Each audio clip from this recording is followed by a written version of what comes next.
Is April 16, and I want to welcome you back to Exopolitics Today, JP. How you doing, Doc? I'm proud to be here to bring this beautiful information to the public. That's great to hear that you've had another mission and you've been given the green light to share that with us. So, tell us what happened. We went out from where I work. This happened around 5:30. 6 a.m. in the morning. We all met up, a total of 4 of us. And we were going into like this bus, right? And this white bus picked us up. Total 44 passenger bus. It picked us up and we went into the bus. You're listening to Exopolitics Today with Dr. Michael Salla, your source for the uncensored truth regarding the human, extraterrestrial, global, and political agenda. Click the like button and subscribe to this channel. And now, here's Dr. Michael Salla. We were dressed in civilian attire, and we were like confused of where we were going. We were heading north, back up there to Alabama and Mississippi. So I noticed on the way we were picking up people, and I noticed that there were pilots, there were officers, there were pilots, different types of pilots, and even pilots from different countries that they told me not to talk about which countries were part of this type of exercise, this type of mission. Well, it's more like a training type / mission exercise. So the bus started getting full of people. You know, everybody was quiet. Everybody started talking in the back. And then the wave of everybody talking started talking about like where you're from, why you're here. You know, everybody had an idea. But me personally, I didn't know where we were going. So there was a lot of people. Like a total of 32 in a 44 passenger bus. And we drove off. We drove off to North Alabama, in that area by Mississippi, to a cavern. We enter into this tunnel. It was really, really tight. I don't know how the bus driver took it in there, but if you could put your hands out of the bus, you could feel the rock on the side. So it was like 3 feet in one side and 3 feet by the other side. That's how tight it was. So making a slight turn, the bus actually, you could feel it like scratching a little bit. And the guy that was driving was like, oops, sorry. Everybody was like laughing when the guy was doing that. It was really interesting. So we go into this cavern and he parks into this bigger place. I did notice the bus going down in the type of ramp style, and everybody was there exciting. Like everybody knew, and me personally, I did not know, but it looked like the other people knew what was happening. So when we get to this cavern and we get out, in the distance, there's like a tubular cave that you walk through, and it had lights. And we had to pass through these doors made of like metal. And these doors had insignia on it. And the insignia looked like a flying saucer. And on top, it had another language that I did not recognize. I did not recognize the language or the writing on top of this insignia that looks like a UFO. The door opens, and then one by one, we enter. I did not know nobody that was there. I think I remember the driver. I seen him a couple times here and there, but I didn't see no other people around that I knew.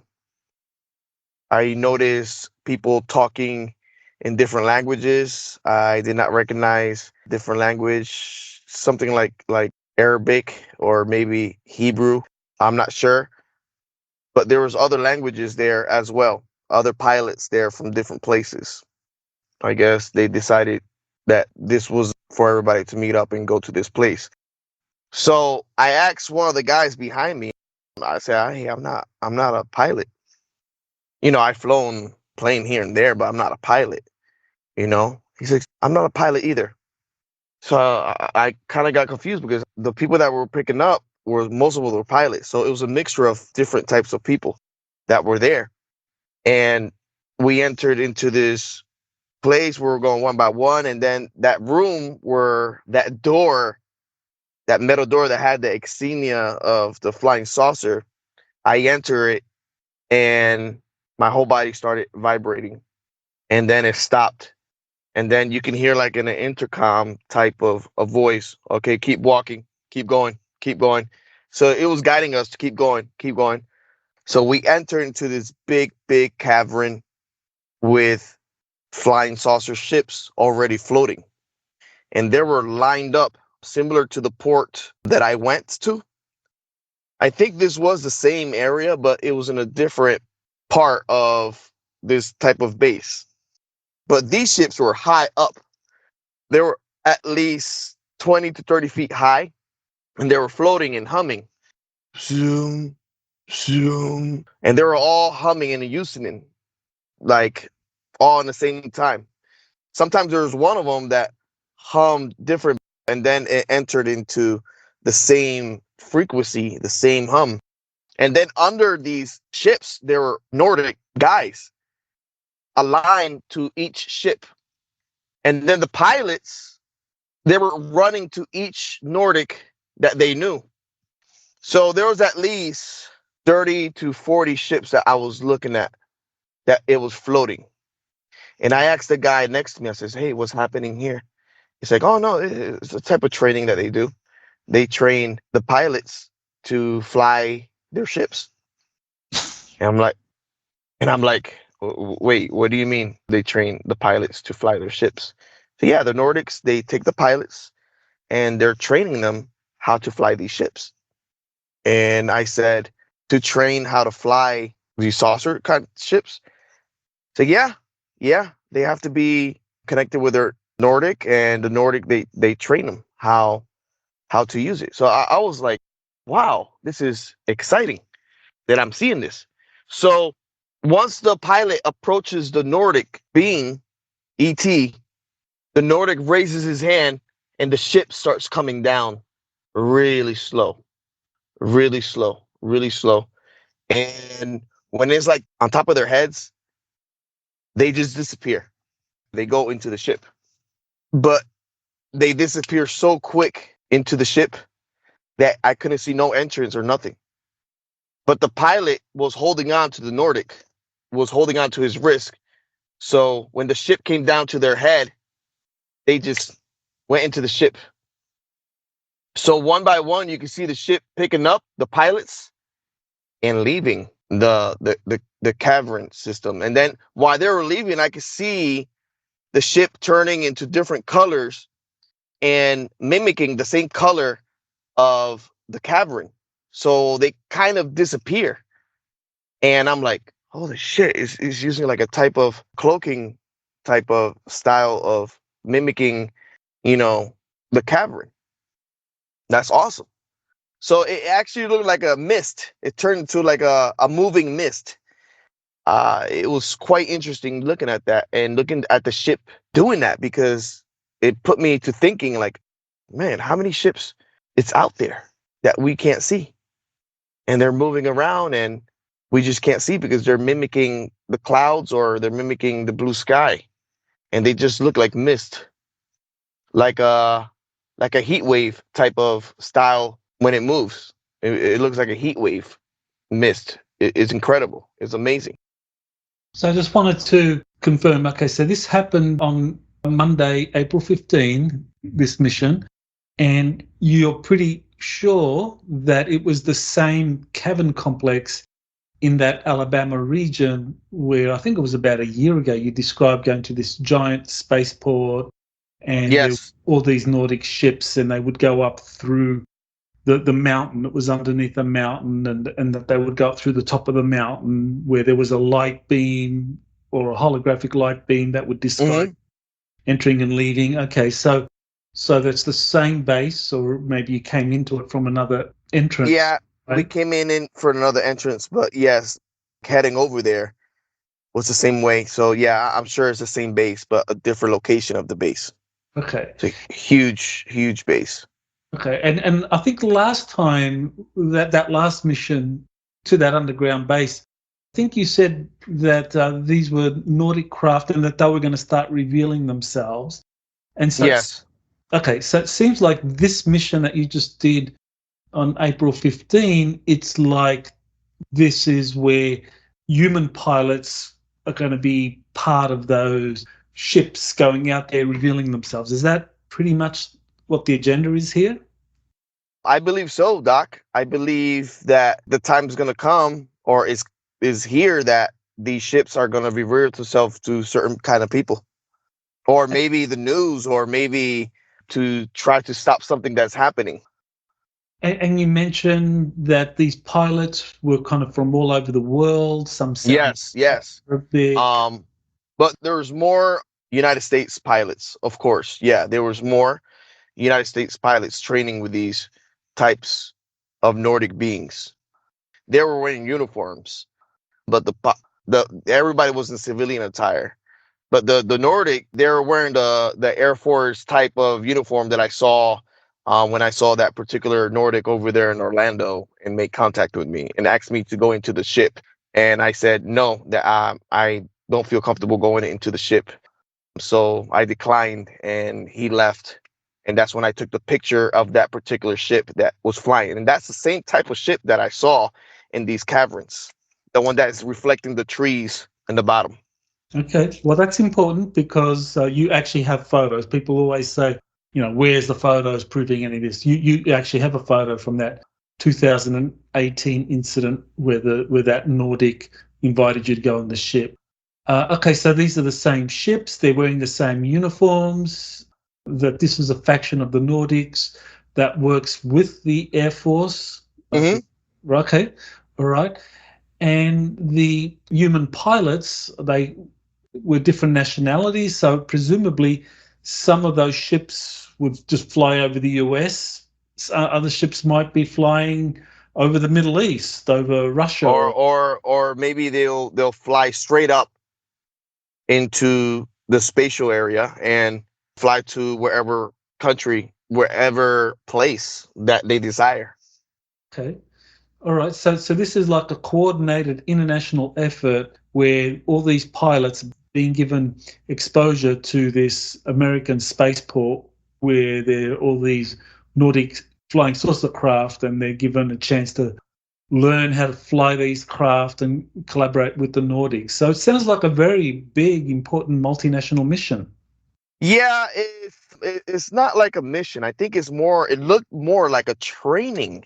It looks like they've been doing this for a while. I just haven't seen it, but it looked like a training type of style of the way they were doing it, because the pilots, they already knew the Nordics. They walked up to the Nordic raised up their hands, the ship comes down, and they disappear into the ship, and the ship flies away. So they've been doing this for a while. I just happened to go and see it with my own eyes. But I think this is going to be quite exciting when people start reporting these particular flying saucer looking ships. And also on the side, I saw ball of orbs coming out from these ships. And I asked the guy, hey, do you know what these orbs are? What do they do? So what these orbs do, they come out from the bottom part of the ship, and they analyze the area before the ships go. So these orbs, they go and analyze and detect any danger for the ship. It could be any electronic or nuclear type of radiation or anything that bothers the ship for it to communicate.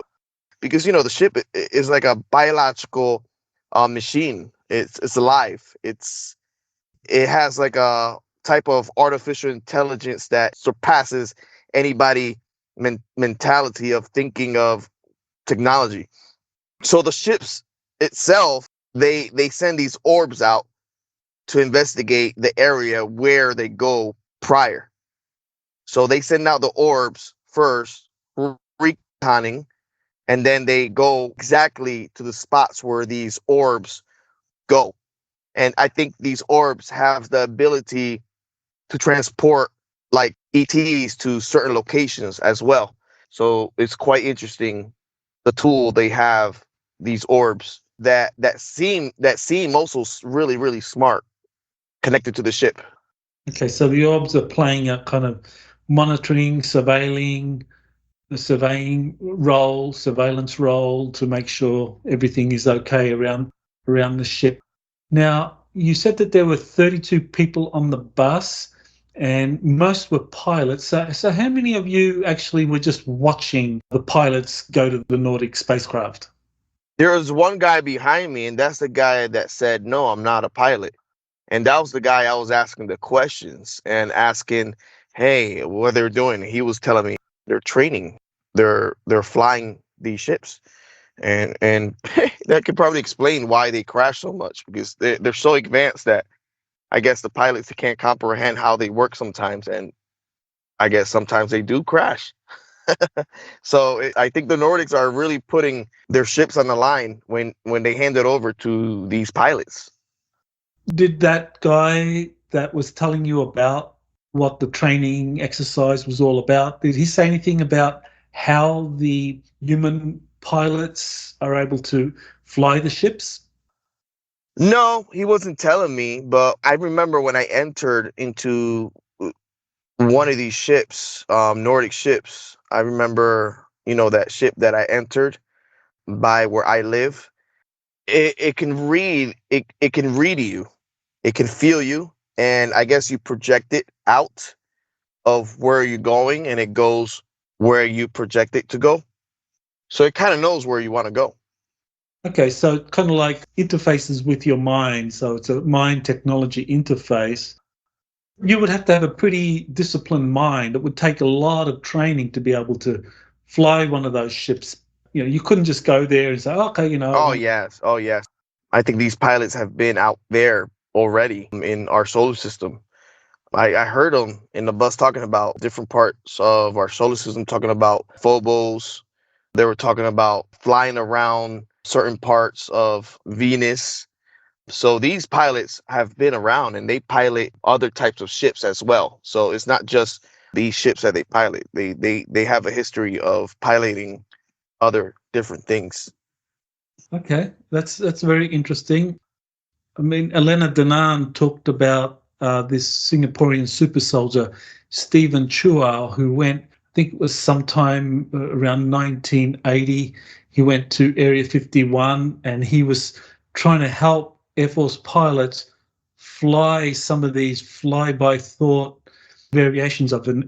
There was an F-15 F series, and that was had fly-by-thought technology, but they suffered brain damage because their brains weren't ready for it. They weren't developed or disciplined or trained, whereas Stephen Chua, he had plenty of gamma brainwave activity, so he could do it easily, but the American pilots or the other pilots couldn't do it without a drug, and that drug just messed up their minds. So that was kind of like, I think Stephen Chua said it was around, I think it was 1980 that happened. So that means in the last 44 years, this kind of fly-by-thought technology has been mastered.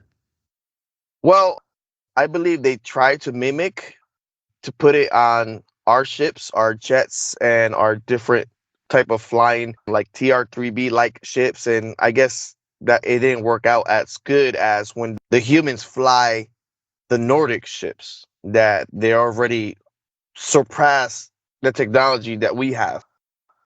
Yeah, reading the brain waves, reading your thoughts. And I think you have to be in a state of mind. Yeah, like you said, like a trained state of mind. I think that's why they fly with the Nordics. If they pass out, the Nordics take over, and I guess they come back and the training is done. It was really, really interesting. I was looking around the port more, trying to see more details, and I was seeing different languages, and I was seeing like pictures of different people that have been there, that they have on type of the wall, and it looked like more military certain politicians that I'm sorry that I didn't get the green light to share who are the peoples that visited these places already, that they're big names. I think everybody would know who if I say the name. But yeah, big people have visited these type of ports.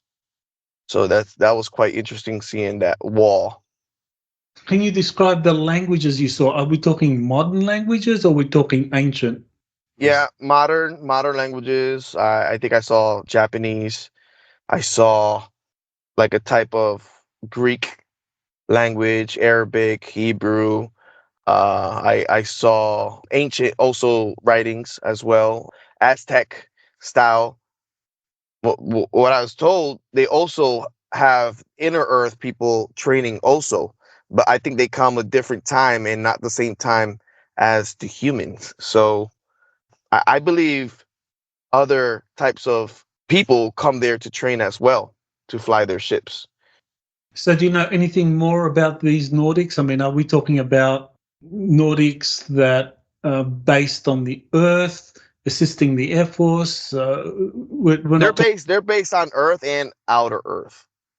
They're based on Earth and outer Earth, and these are the Nordics that are working with certain militaries around the world, and also are in charge of some arcs that we talked about in the past. Okay. All right. So these are, you don't know anything about them being connected in some way with the Galactic Federation of Worlds. You don't know of any connection with them. This sounds like it might be a completely different group altogether. Negative. I haven't heard of that yet. I haven't asked. There probably are involved, but I don't like to try to talk to them to call it to identify them. Yeah, I don't want them to think that I'm trying to, how can I put this? Groupie them, categorize them, or they are who they are. If they are working for the Federation, I don't know that. Okay. I haven't asked that. So I guess next time I see them, I will ask. That'll be a good question to ask one of the Nordics to see, hey, are you connected with with the Federation and all that? Yeah, that'd be good. And what star system they come from. I think it's more nations that are involved with the Ultimate Accords that are involved with these flying of these ships. That's the nations I saw. Oh, okay, that makes sense. So we're talking. Yeah. There's 36 nations that make up the Artemis Accords. So if you sign up the Artemis Accords, then some of your pilots can get to be trained. And it's interesting. I think 36 nations have signed. And you said there were 30 pilots out of the 32 people on the plane. So kind of like, Doc, I think they're the best of the best by the way that how they were acting, like jocks type of dudes. I think they're like best of the best. Okay. I felt like I was in a Maverick movie. Okay. All right. So there were 30 guys, 30 pilots on the bus that got off and went to the ships, and just the two of you stayed back and watched it all.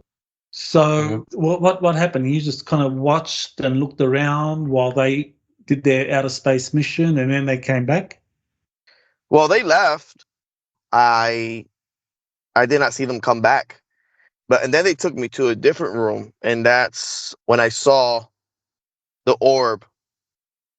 Like, you could clearly see the orbs coming out. They look like lightning, and they come out like in groups of two, and they just look at different spots, and then they go back to the ships. I was timing it, like every 30 minutes, these orbs, they come out, and it's kind of cool because they go through walls and shit. I'm like, wow, okay. They go through walls, and they go through like certain types of rock, and I could see a crystal like cave system, and I could see like a crystal. These orbs went to these caves, these types of crystals, and when they get close to the crystal lights up, and then the orbs leaves. It goes back to the ship, and you can still see the crystal lit up because of the orb interaction with the orb. And then it dims down. So I guess it was grabbing energy from the orb, or the orb was grabbing energy from the crystal. That was quite interesting. I think they're really, really hot. I had an orb get close, at least 10 feet from me, and I could feel the energy of the orb, electricity type energy that I felt in Brazil when I went close to a ship and I touched it. I started feeling the metallic in my tongue, my hair's going up, and this was just 10 feet away from me, these orbs. I think the energy that carries, it can kill somebody if you touch it directly. I guess when it interacts with you, it doesn't kill you. But if you approach it without it interacting with you, I think it could kill a person by the energy that it has. It has to approach you. You can't approach it. Yeah. I remember that was something Tucker Carlson talked about, where he described a Stanford medical researcher, probably Dr. Gary Nolan, saying that he had treated about 100 Air Force personnel that had suffered traumatic brain injury or death when they interacted with UFOs. So that definitely is what happens. Okay, so you saw the orbs. So what else did you get to see in that cavern complex while you were there? I saw liquid, like a liquid type of substance on the floor. It looked like water that when you kick it around, it turned into like a ball substance. And I think this was coming from the ships. The ships, they sweat this liquid that falls down on the ground, and you could just kick it around. It's quite interesting. This type of liquid, it looks like water. It acts like an oil type of substance, but when you kick it around, it doesn't stick to your feet, but it stays to the location where you kick it around, and it's like it floats around. And they have this mercury like type of. Nah, it's not mercury. It looked like water. Mercury is like it looked metallish. This, you can still see through it.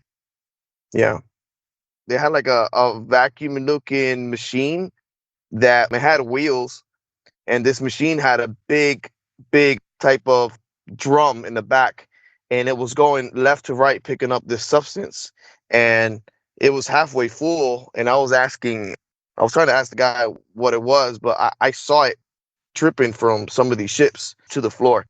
So it came from the ships. So I don't know what substance it is. They recollect it, I guess, I don't know what to do with them. Like, I don't know what this substance is, but yeah, I saw that. And it was quite interesting that we had a little machine with wheels picking it up, like vacuuming it up into a tank. So that was quite interesting. And I was wondering, I said, why would they pick that up, and what is it for? Well, what can they be using with that can help us, So I saw that. And, while the pilots were leaving, the hours was passing by. You had pilots coming back. You had pilots going. So I was just seeing ships coming and going. It looked like a airport type of style training part, So it's quite interesting.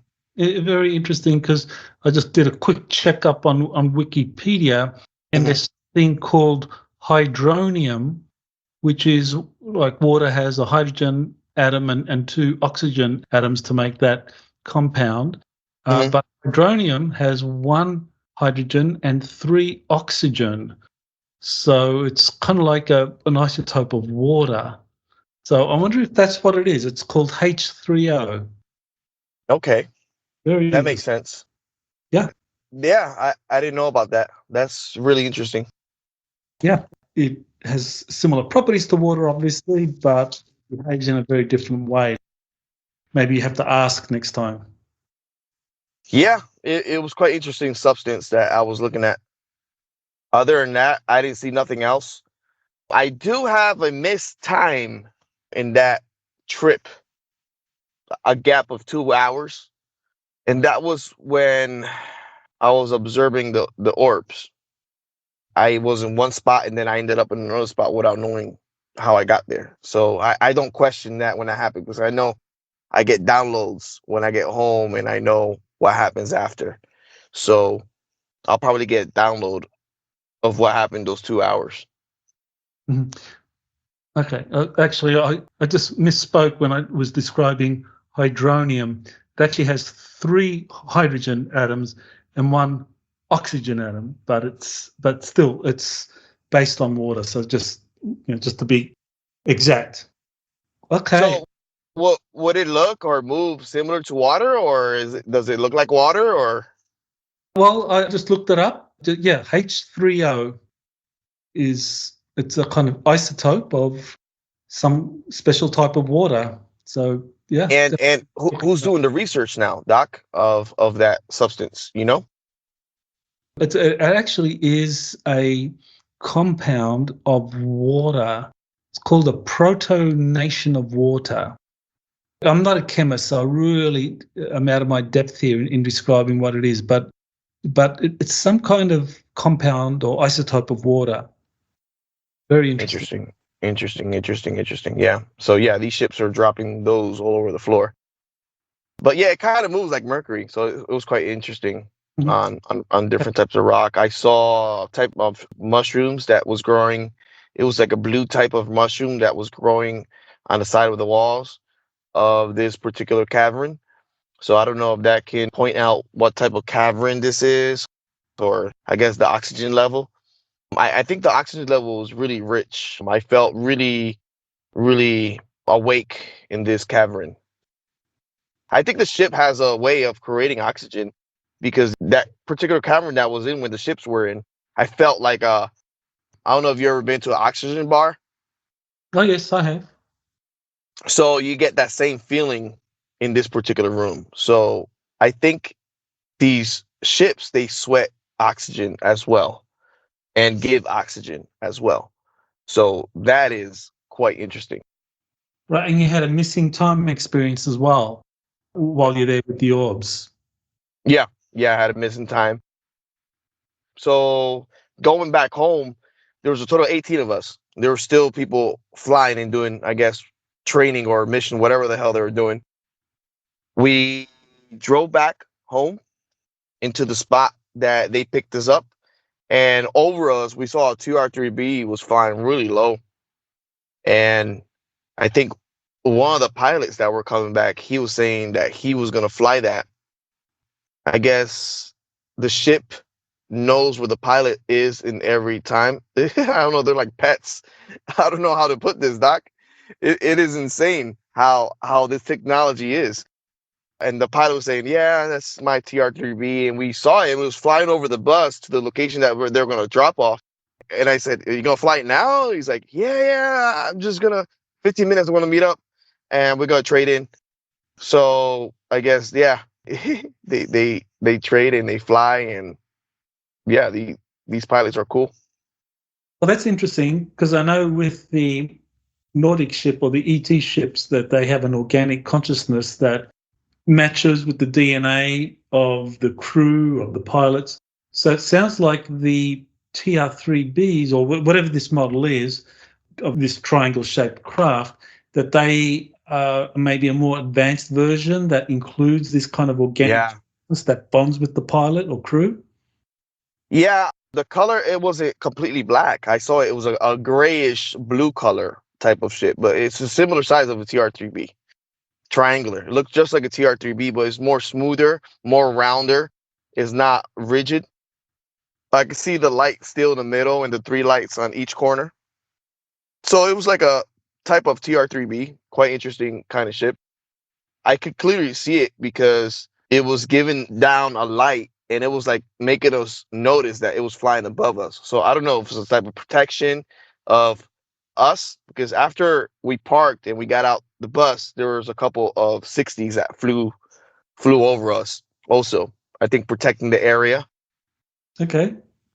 So the bus arrived at the destination where you got on. When we arrived on the destination, there was a total of 5 of us, but 18 left.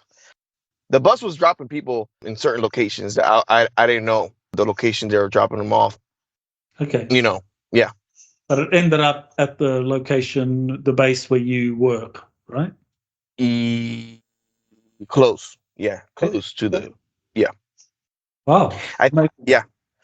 So I started going home and I had a car following me back to my house, making sure I was safe.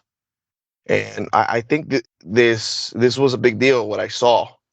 And that same time I drove back to the base and I met up with the person that tells me that the green light. He says, yeah, you have the green light to talk about that. Don't talk about the details that you saw on the walls. Just talk about that the United States have the capability of these ships. Yeah. So that's awesome. And that's worth emphasizing that you're not really a whistleblower because, while you're active US Army and you're talking about these missions, that you're being given the green light by a superior officer who's involved in the chain of command of these covert missions. Yeah. I even took you to the location where he talks to me.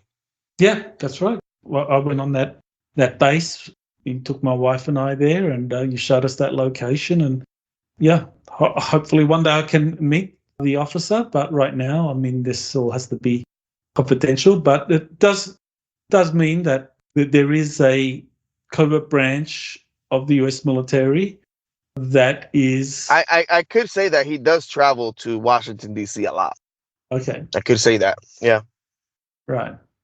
Okay. Hope he doesn't get bothered by me saying that, but hundreds of people go to Washington, D.C. Yes. Well, that's good to know that there are people within the covert military that are wanting this information to get out. And yeah, people are always wanting for there to be disclosure. We all are impatient for it. But at the moment, it sounds like for senior officers to come out and openly reveal it, it would be too dangerous. But yeah, it is dangerous for them. I guess what David Grush did, it's really hard to come out like that. I feel sorry for the guy. Yeah, I guess he took it on himself to come out. And I think sooner or later, there's going to be much more people coming out of all these information. We've been saying that, all this has to come out. And of course, in the case of David Grush, he really hasn't had the kind of access to these classified programs like you have. Like you've actually been on the mission. I'm sure he has, but he's like really hesitant to talk about certain things that he did saw and that he was involved in. Oh, were you told by someone? Someone said that David Grush was part of some of these missions? I haven't been told that, but I'm sure he has. And he also has like a green light, red light system that talks to him and tells him what to say and what not to say. Yeah, I'm sure. I'm sure, to be in the position that he did and where he did it, I'm sure he has been through different experiences. Well, we're very glad that you've come forward and talk about these experiences, and that there are people in the military that are, protecting you and making sure that everything is okay as you disclose this stuff. So, anything you want to say to our Portuguese and Spanish friends? Sure. Tudo bem para todo o Brasil. Eu amo muito vocês, muito beijos, abraço. Aí, eu acho que a tradução vocês vai ter pronto. Muito obrigado por me seguir. Eu amo muito vocês. Gracias por todo que están escuchando este mensaje, este tipo de entrenamiento que hicimos los otros días. Y ojalá que puedan sacar más información y puedan tener experiencias igual como yo. Yeah, I basically say that I'm glad that they're hearing this information in your channel, and there's going to be more things coming out. Let's see what happens on Earth, on top. I was talking on my channel, I was saying that. I said, imagine what the inner Earth people think about us when they see us going to war and see us dying of hunger, see us living to 80 years old. Imagine what they feel when they see that from us. You think somebody would want to communicate with us if we're going through all these situations on Earth? Black hats versus white hat, outer solar system, things happening to people, death. It's insane what's happening on Earth. And I kind of agree with certain civilizations not communicating with us. And I kind of understand their point of view. They help who they want to help, Doc. and who wants to be helped and who wants to search for the truth. So they are going to communicate with people that want this, not the people that are negative.